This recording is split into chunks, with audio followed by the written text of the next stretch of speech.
All right. So M took a little. Well, we have to.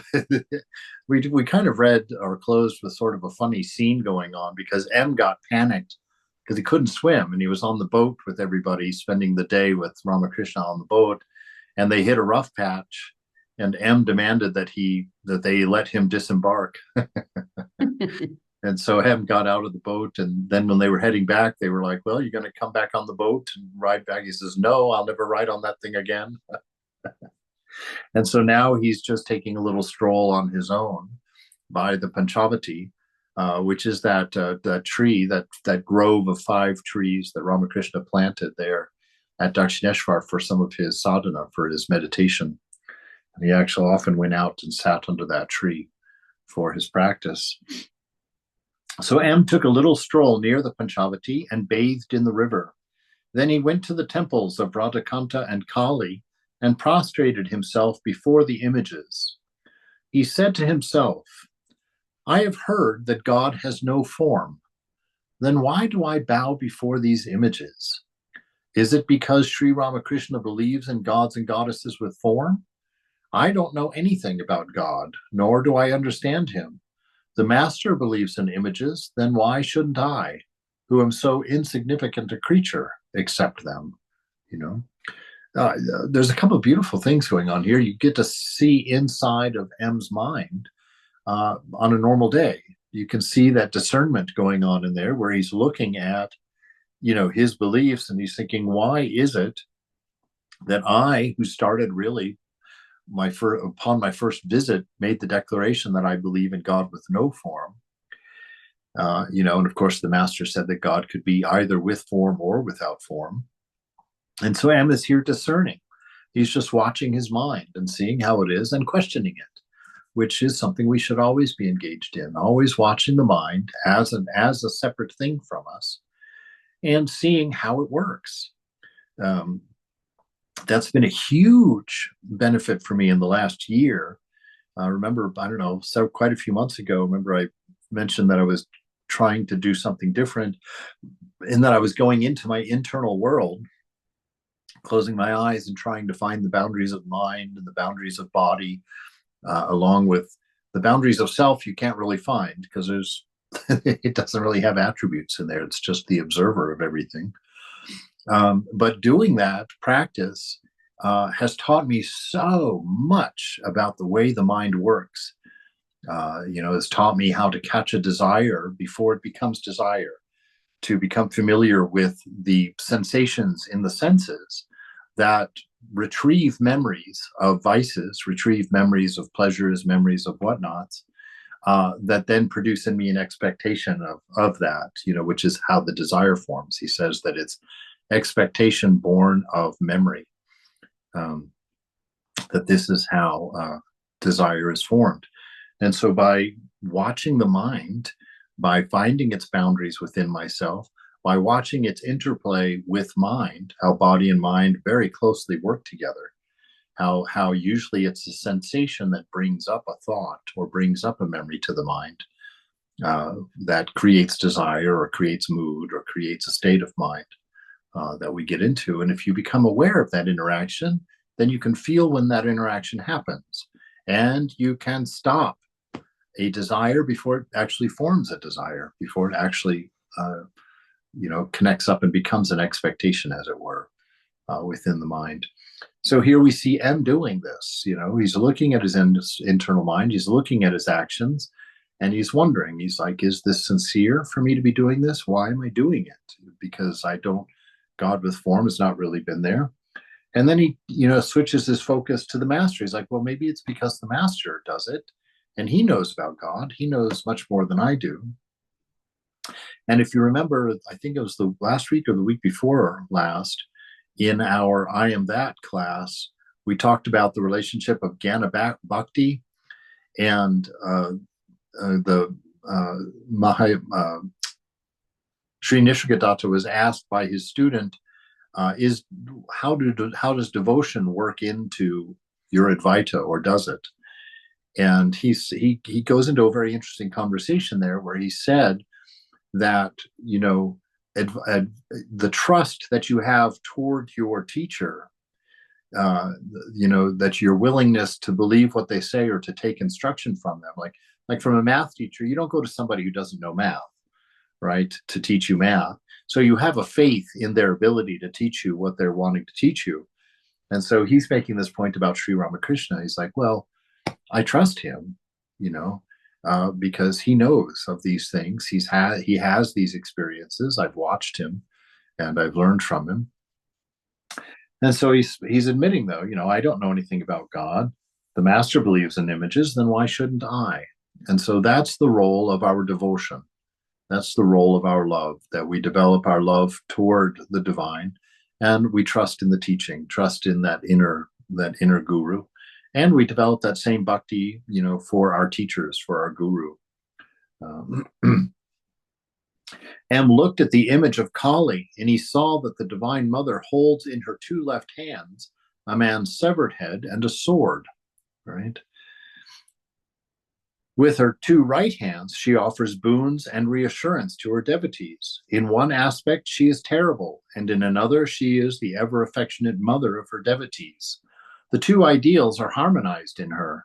She is compassionate and affectionate to her devotees, to those who are submissive and helpless.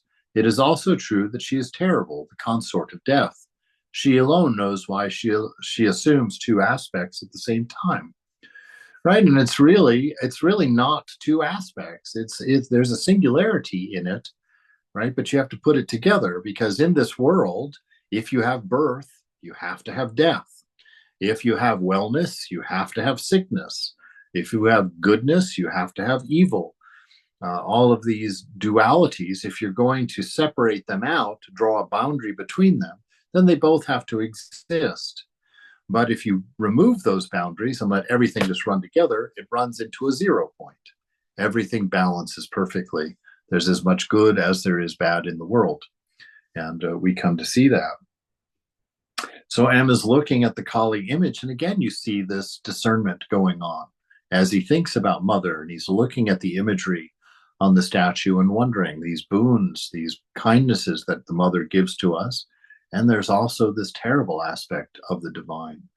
How do we bring those things together? Why does she choose to represent herself in that way? And this is how we grow, in spiritual life. It's, for me, my opinion about this is really the major part of growth, and this is how your practice becomes your own. When you spend this kind of time observing, questioning, contemplating these different aspects and things that we know and that we hear, in order to have that understanding develop within your own mind. So it doesn't stay a scriptural or philosophical thing. It becomes an understanding. It becomes a part of you. And so we're watching M do this. And so we're getting a very good picture of the inside of a devotee, who knew the master. M remembered this interpretation of Kali given by the master. He said to himself, I've heard that Keshav accepted Kali in Sri Ramakrishna's presence. Right? Keshav was the head of the Brahmo Samaj, and they believed in God without form. So it was a big deal for their leader to admit that God had form, or can take form, in front of Ramakrishna. I've heard Keshav accepted Kali in Sri Ramakrishna's presence. Is this, as Keshav used to say, the goddess, all spirit and consciousness manifesting herself through a clay image? M returned to the master's room and sat on the floor. Sri Ramakrishna offered him some fruit and some sweets to eat. On account of trouble in the family, M had recently rented a house in another section of Calcutta near his school. His father and brothers continued to live in an ancestral home. But Sri Ramakrishna wanted him to return to his own home, since a joint family affords many advantages to one leading a religious life. Once or twice the master had spoken to M to this effect, but unfortunately he had not yet returned to his family. Sri Ramakrishna referred to the matter again.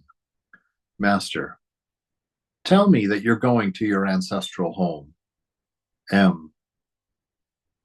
I can never persuade myself to enter that place. Master, why? Your father is making over the whole house. M. I have suffered too much there. I can by no means make up my mind to go there. Master. Well, whom do you fear? M. All of them. The master seriously. Isn't that like your being afraid to get into the boat? The midday worship and the offering of food in the temples were over. This is a good point, though. Let's go grab that sentence. It's a nice one. Isn't this like your being afraid to get in the boat? Meaning, is there really a reality behind your fear?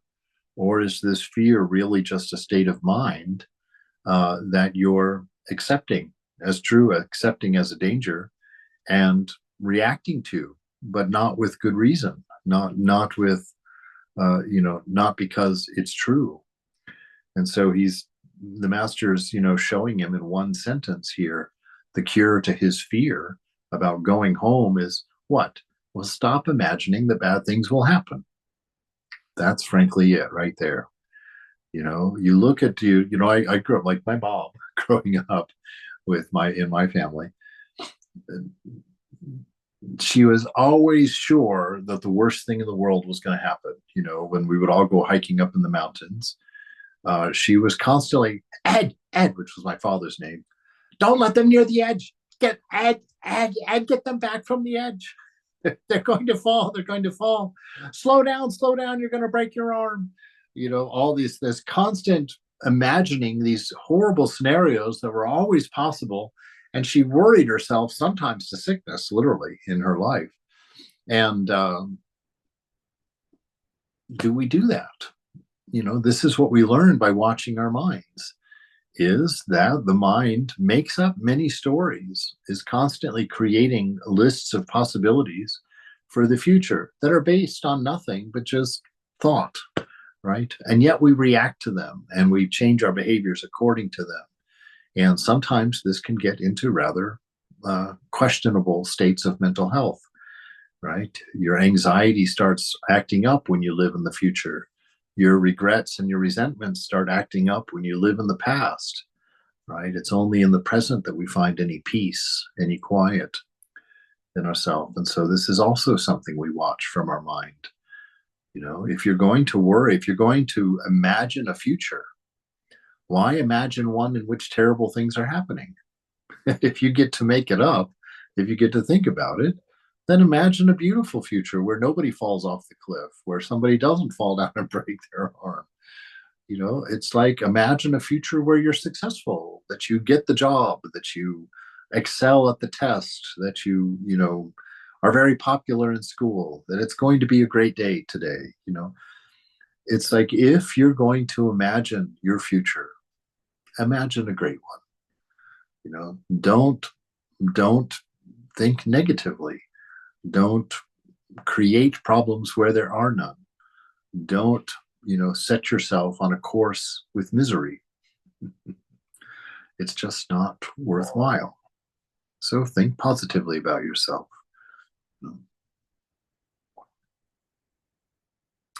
The midday worship and the offering of food in the temples were over. The bells, gongs, and cymbals of the arati were being played, and the temple garden was filled with a joyful activity. Beggars, sadhus, and guests hurried to the guest house for the noonday meal, carrying leaf or metal plates in their hands. M also took some of the prasad from the Kali temple, some of the offerings. Sri Ramakrishna had been resting a while after his meal when several devotees, including Ram and Girindra, arrived. They sat down after saluting the master.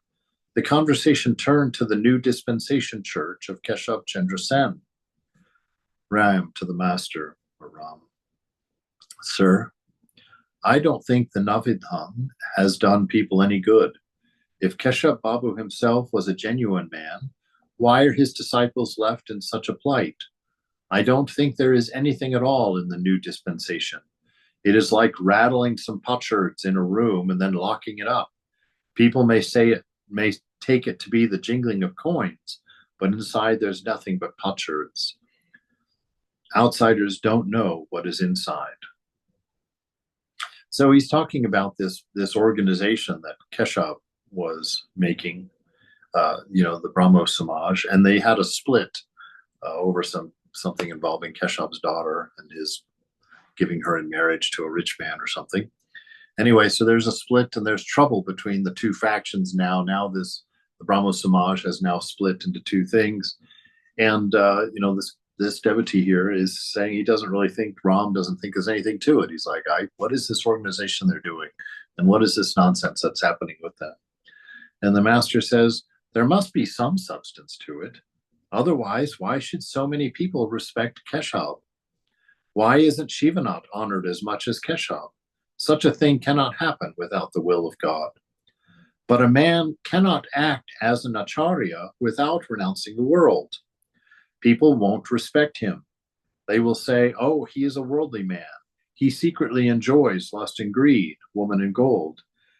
He secretly enjoys it himself, but tells us that God alone is real and the world is unsubstantial, like a dream. And isn't that true? It's like there's just so much hypocrisy around these teachings. So much hypocrisy. Of course, training our eyes to see that is equally unhelpful. We should only strive not to be one.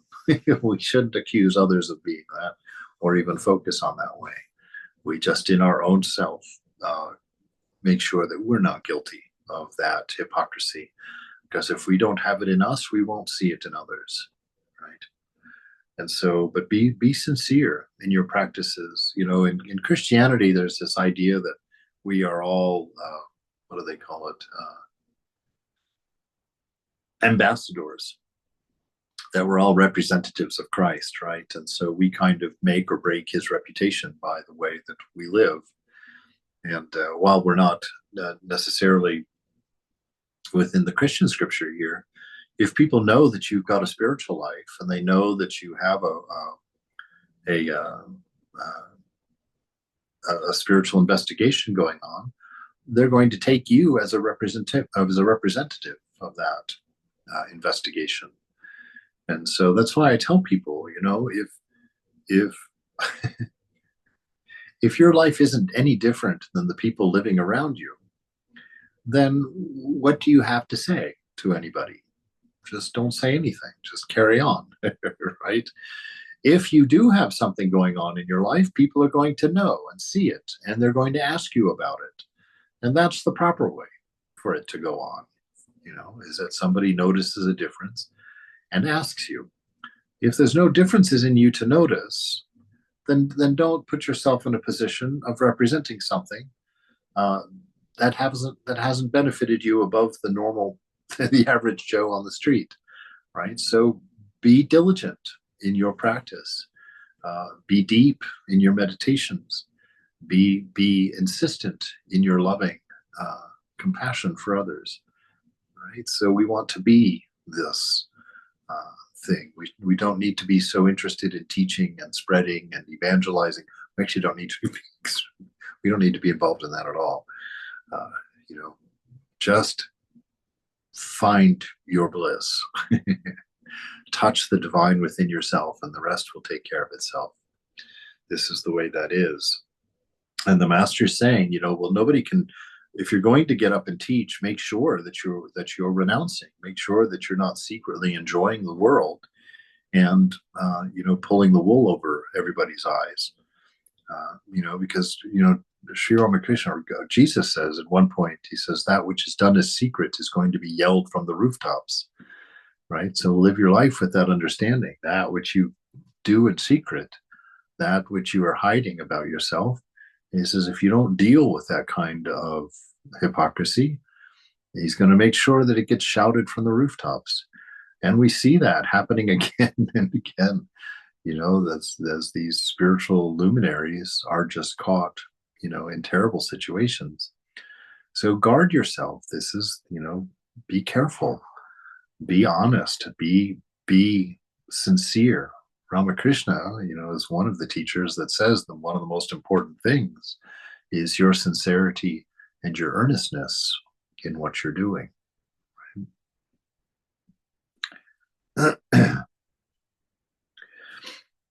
Unless a man renounces everything, his teachings cannot be accepted by all. Some worldly people may follow him. Keshop led the life of a householder, hence his mind was directed to the world also. He had to safeguard his family interests. That is why he left his affairs in such good order, though he delivered so many religious lectures. What an aristocratic man he married his daughter to. Inside Keshop's inner apartments, I saw many big bedsteads. All these things gradually come to one who leads a householder's life. The world is indeed a place for enjoyment. Ram. Well, Keshop Sen inherited those bedsteads with his ancestral property. And for Keshop to take part in the division of property, whatever you may say, sir, Vijay Babu told me that Keshop had said to him, I am a partial manifestation of Christ in Gauranga. I suggest that you declare yourself as Advaita, right? That is that one without a second. An intimate companion of Gauranga, actually, as Advaita. Do you know what else he said? He said that you too were a follower of the new dispensation, right? Meaning the master. Everybody laughs, the master laughing himself. Who knows? But as far as myself, I don't even know what the term new dispensation means. Laughter again. Ram. Keshop's disciples say that he was the first to harmonize jnana and bhakti. Ooh. Master in surprise. How is that? What then of the Adhyatma Ramayana?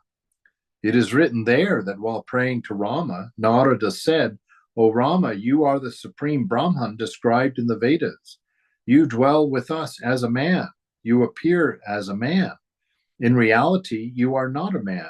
You are the supreme Brahman. Rama said, Narada, I'm very much pleased with you. Accept a boon from me. Narada replied, What boon shall I ask of you? Grant me pure love for your lotus feet, that I may never be deluded by your world-bewitching Maya. The Adhyatma Ramayana is full of such statements regarding jnana and bhakti. Right? So that's the power of the master, bringing out these truths that have been there for a thousand years, and nobody has really paid attention to them. The relationship between jnana and bhakti and all of the paths, how they all have significant overlapping areas and can significantly help each other in accomplishing or traversing any of the four paths. The conversation turned to Amrita, the disciple of Keshop. Ram. Amrita Babu seems to be in a very bad shape, Master. Yes, he looked very ill when I saw him the other day. Sir, let me tell you about the lectures of the new dispensation. While the drum is being played, the members cry out, Victory unto Keshop. You say that dal grows only in a stagnant pool.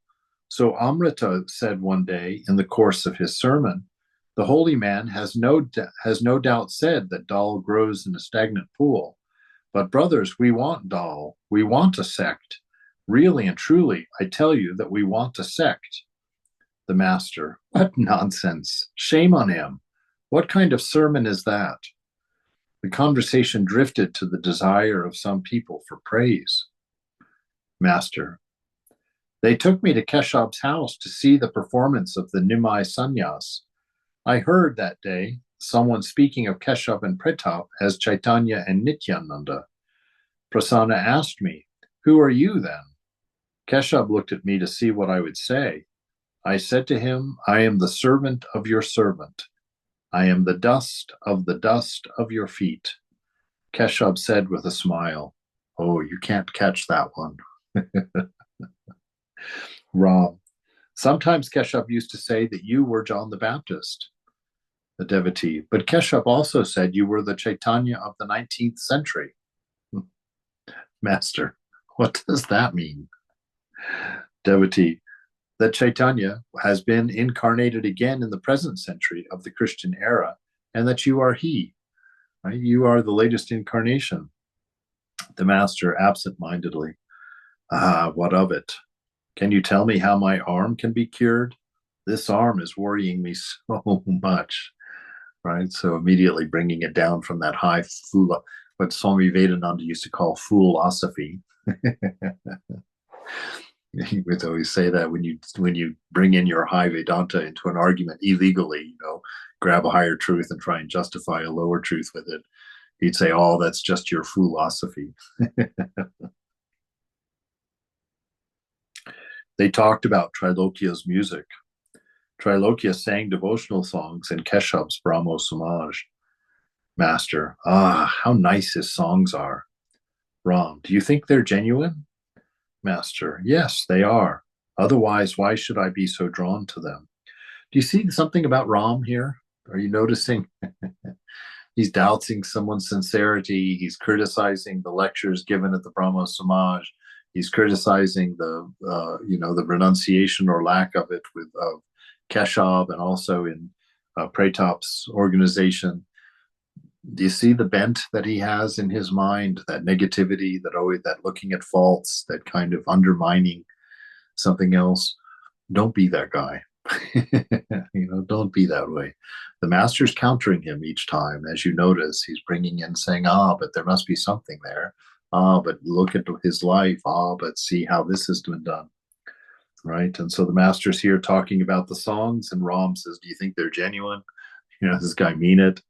And he says, yes, they are. Otherwise, why should I be so drawn to them? Ram, he has composed his songs by borrowing your ideas. While conducting the worship, Keshav Sen described your feelings and realizations, and Trilokya Babu composed songs accordingly. Take this song, for instance. There is an overflow of joy in the marketplace of love.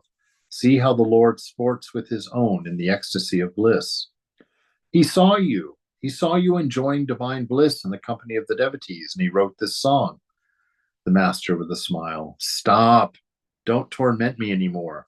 Why should I be involved in any of this? Right? He's like, I don't like this conversation. I don't like where it's going. I don't like the premise. Let's just not do this. Right? Let's not talk about people in this way. Look for the good and fan the flames. That's what we do as Vedantists. We're not running around looking at who's failing and who's falling and who's the terrible, this, that, or the other.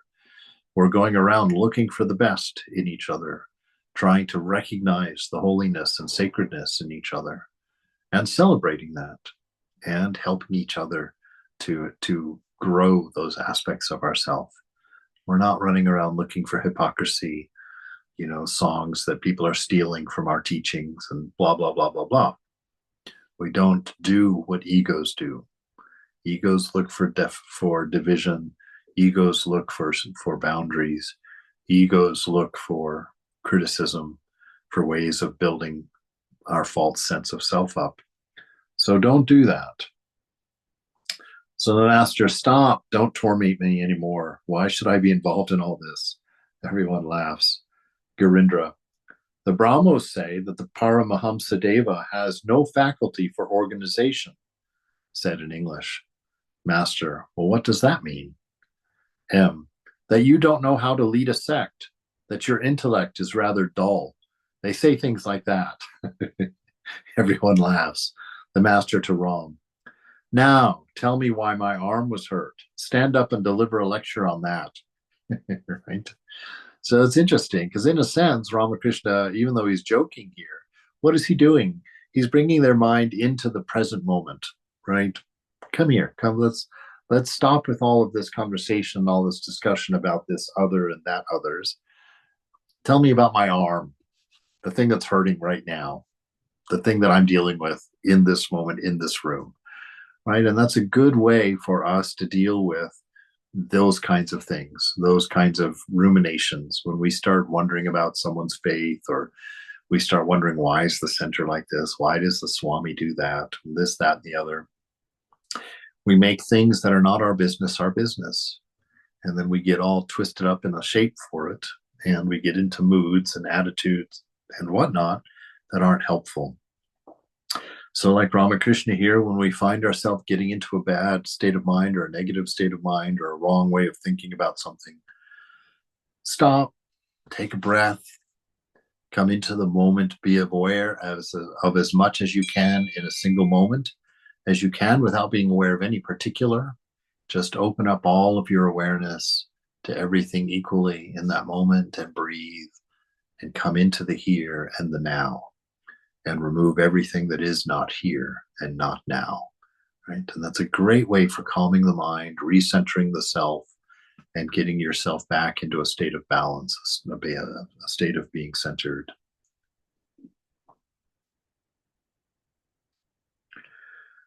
So tell me why my arm was hurt. Stand up and deliver a lecture on that. There's laughter. The Brahmos insist that God is formless. Suppose they do. It is enough to call on him with sincerity of heart, right? So see what he's saying?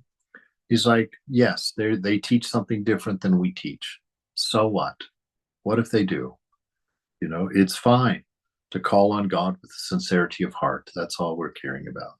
Call on God in through any path or any tradition that you want, but be sincere.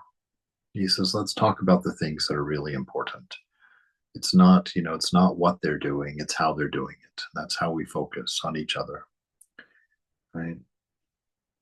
If the devotee is sincere, then God, who is the inner guide of all, will certainly reveal to the devotee his true nature, right? So again, he puts it up in God's hands. He says, it's not for you to wonder how that man's relationship with God is. That's not your business, right? And it's not our concern with how they worship or what they believe or what they don't believe. We honor the good in them. If we see sincerity, we honor that sincerity. If we see tenacity, we honor that. If we see discipline, we honor that. If we see self-control, we honor that. But we're always looking for the thing that people are doing right. We're always looking for the important aspects, right? So it's one of those great things that I was taught many years ago by Charles Seagren. I've mentioned it twice this week. It's funny that these things come in cycles, where I had complained to Charles about many of these things that the Thakur is talking about here.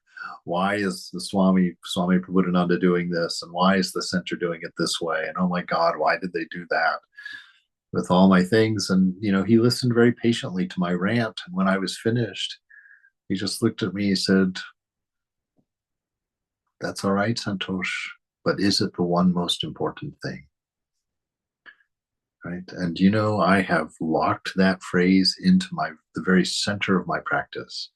Anytime my mind starts getting off into stuff that's not my business, stuff that I'm not in charge of, but being critical of, I always come back to that sentence to myself, like, oh, Swami, see, that may be true, but is it the one most important thing? Right. And what is the one most important thing? Love. Love one another, love God.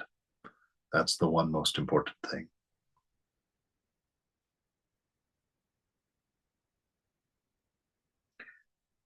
The Brahmos insist that God is formless, and suppose they do. It's enough to call on him with sincerity of heart.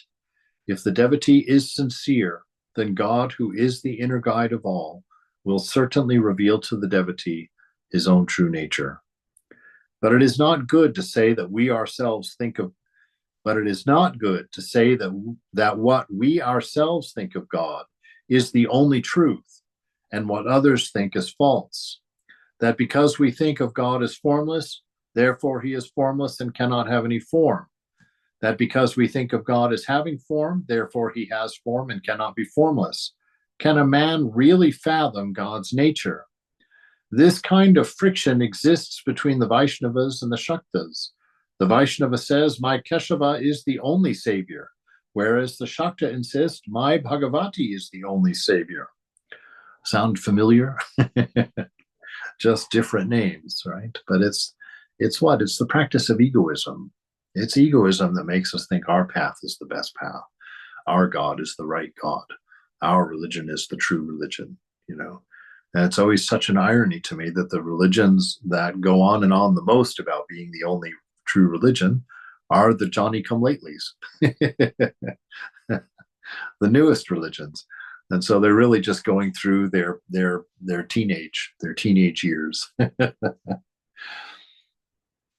So he's saying it here very clearly for us as religious folks. It's not our business. This is God's business, to bring us home, to bring us where we need to go, to teach us the way we need to be taught. Ours is to see God in each other. Ours is to look for the good and to celebrate it, to encourage it, to fan that flame, right?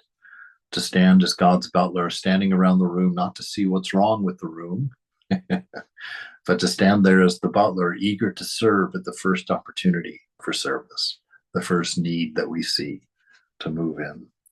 This is the way that we exist in this world. We're not in competition. We're not in a comparison team. We're not doing comparative religions. We're looking at the source of love and trying to find it in everything around us. Once I took Vaishnav Charan to Mathur Babu. Now, Vaishnav Charan was a very learned Vaishnava and an orthodox devotee of his sect. Mathur, on the other hand, was a devotee of the Divine Mother. They were engaged in a friendly discussion when suddenly Vaishnav Charan said, Keshava is the only savior. No sooner did Mathur hear this than his face became red with anger and he blurted out, You rascal! Everyone laughed. He was a Shakta. Wasn't it natural for him to say that? I gave Vaishnav Charan a nudge.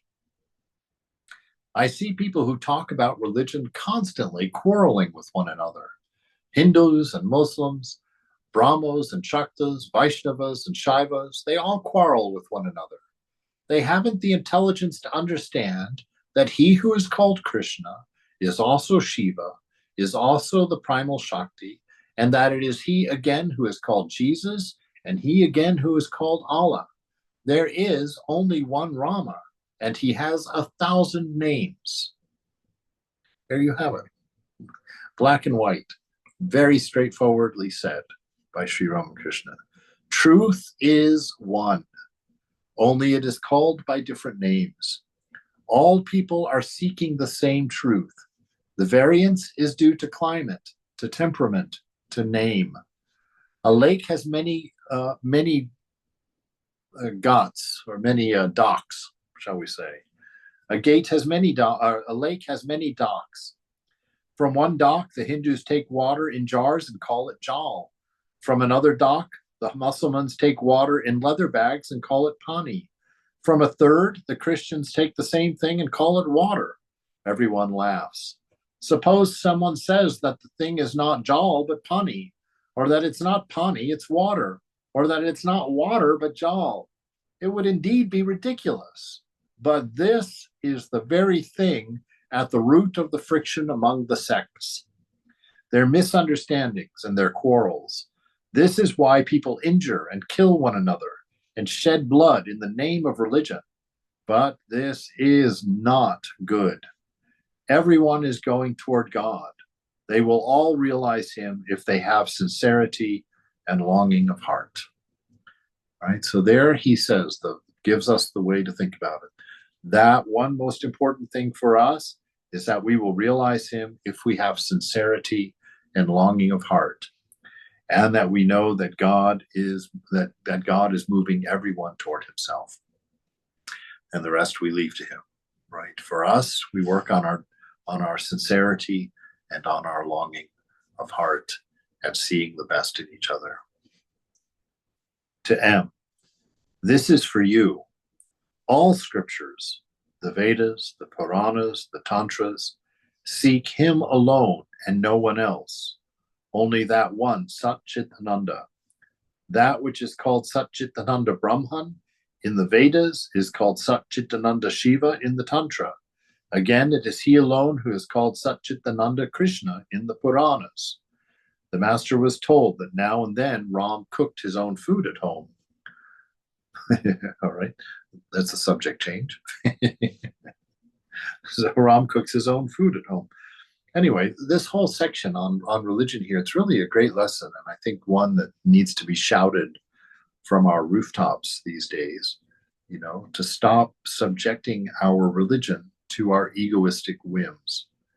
Understand that our ego has nothing to do with religion, and that it is ego alone that is concerned about who's right and who's wrong, who's best and who's least, who's first and who's last. That the egoism does not belong in religion. Love is religion. Realization is religion. knowing the divine, knowing love, and manifesting it. That is religion. The master to M. Do you cook your own meals? M. No, sir. Master. Well, you may try it. With your meals, take a little clarified butter made from cow's milk. That will purify your body and mind. A long conversation ensued about Ram's household affairs. Ram's father was a devout Vaishnava and worshipped Krishna daily at home. He had married a second time when Ram was quite young. Both the father and the stepmother lived with Ram at Ram's house, but Ram was never happy with his stepmother, and this sometimes created a misunderstanding between himself and his father. So you're kind of getting a good picture of Ram's mind here. It's just kind of stuck a little bit on the negative side of things. And so he's got lots of troubles in his relationships. They were talking about this when Ram said, "My father has gone to the dogs." My goodness. You imagine saying that about your dad to Ramakrishna, nonetheless. Ramakrishna to the devotees. Did you hear that? Did you hear that? The father has gone to the dogs and the son is all right? Ram. There is no peace when my stepmother comes home. There is always some trouble or other. Our family is about to break up, so I say let her live with her father. Garindra to Ram. Why don't you too keep your wife at her father's home? And everybody laughs. Master smiling. Are husband and wife like earthen pots or jars that you may keep one pot in one place and a lid in another? Shiva in one place and Shakti in another? Ram. Sir, we are quite happy, but when she comes, the family is broken up. If such is the case, and the master interrupts him, then build them a separate home. That will be a different thing. You will defray their monthly expenses. How worthy of worship one's parents are. Rakal asked me if he could take the food left on his father's plate. What do you mean? I said. What have you become that you cannot? But it is also true that good people won't give anyone, even a dog, the food from their plates. I'm neutral on this.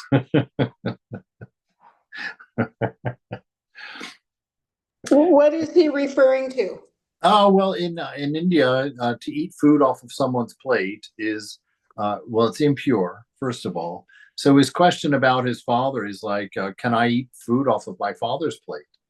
And of course, the answer is, well, of course, because your father is family. He's your father. There's nothing in his impurity that's going to affect you. So who do you think you are that you can't eat the food off of your father's plate, right? And so he's saying that, don't be so arrogant. Don't think that you can't eat the food off of your father's plate. But then he goes on, he says, but I'm not meaning this in a general way. It's not that you should go eat off of anybody's plate. He says, he says here that it's also true that good people won't give anyone, even a dog, the food from their plates. But see, that's a different thing. Not eating off of someone's plate is thinking that you're better than, right?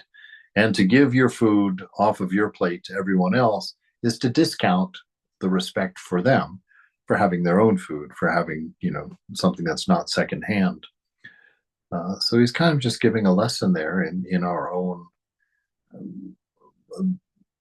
how we think of ourselves, that there's a place for humility, especially when you're talking about family, father and mother and whatnot, and that we should respect others. We shouldn't think that our second hand is good enough for everybody else. Garindra, suppose one's parents are guilty of a terrible crime or a heinous sin. Master, what if they are? You must not renounce your mother even if she commits adultery. The woman guru of a certain family became corrupt. The members of the family said that they would like to make the son of the guru their spiritual guide. But I said, how is that? Will you accept the shoot and give up the yam? Suppose she is corrupt. Still, you must regard her as your Ishta. Though my guru visits the tavern, still to me he is the holy Nityananda. Right? Our father and mother, mere trifles. No spiritual practice will bear fruit unless they are pleased. Chaitanya was intoxicated with the love of God. Still, before taking to the monastic life, for how many days did he try to persuade his mother to give him her permission to become a monk? He said to her, "Mother, don't worry. I shall visit you every now and then." To M, reproachfully, "And let me say this to you. Your father and mother brought you up. You yourself are the father of several children. Yet you have left home with your wife. You have cheated your parents. You have come away with your wife and children, and you feel you have become a holy man. Your father doesn't need any money from you. Otherwise, I should have cried shame on you." Everybody in the room became grave and remained silent. Master, a man has certain debts to pay: his debts to the gods and rishis, his debts to mother, father, and wife. He cannot achieve anything without paying the debt he owes to his parents. A man is indebted to his wife as well. Harish has renounced his wife and is living here. If he had left her unprovided for, then I should have called him an abominable wretch. After attaining knowledge, you will regard that very wife as the manifestation of the Divine Mother herself. It is written in the Chandi, "The goddess dwells in all beings as the mother. It is she who has become your mother." All the women you see are only she, the Divine Mother. That is why I cannot rebuke even Brindi, the maidservant. There are people who spout verses from the scriptures and talk big, but in their conduct they are quite different. Ram Prasanna is constantly busy procuring opium and milk for the Hatha Yogi. He says that Manu enjoins it upon man to serve the sadhu. But his old mother hasn't enough to eat. She walks to the market to buy her own groceries. It makes me very angry.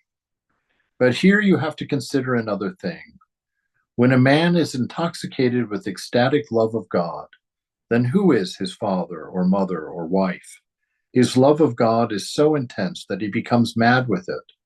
Then he has no duty to perform. He is free from all debts. What is this divine intoxication? In this state, a man forgets the world. He also forgets his own body, which is so dear to all. Chaitanya had this intoxication. He plunged into the ocean, not knowing that it was the ocean. He dashed himself again and again on the ground. He was not aware of hunger or thirst or sleep. He was not at all conscious of any such thing as a body.